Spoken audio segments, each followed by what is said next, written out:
I used to keep an old whiskey bottle beside my bed.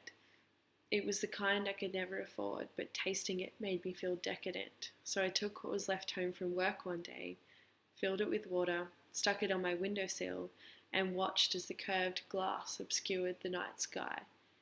The cork had been warped by the sun, and every time I tried to remove it, it always felt like the last time it would ever fit together perfectly again. I've now come to realize that the only thing worse than drinking, doing nothing, and getting paid for it was not drinking, doing nothing, and getting paid for it. When you realize you're just sitting around doing nothing, the nothing of the whole thing becomes a sad and obsolete mess that fucks with time and space the way only nothing can. This place, this space, was meant to be work, but in all reality, whatever was left of it, I just cared about you. Maybe that's the reason why I became so attached to the place. The haunted halls and lights that dimmed and danced and moved our thoughts across the room. Or maybe it's because every time I walked through the doors, I was reminded of the fact that I am the youngest I will ever be again. They should have never given me a key, but I'm glad they did.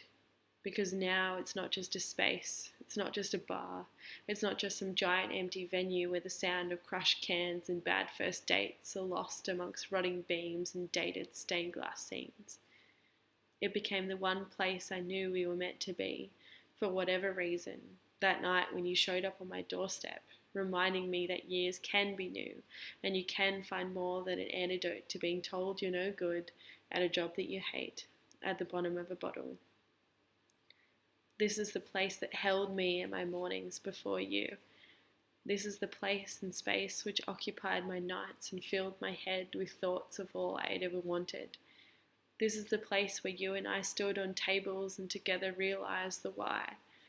This is the place that reminded me that true joy looks like a lifetime of watching your eyes collide with the morning light, seeing them swirl like a watercolour in the rain.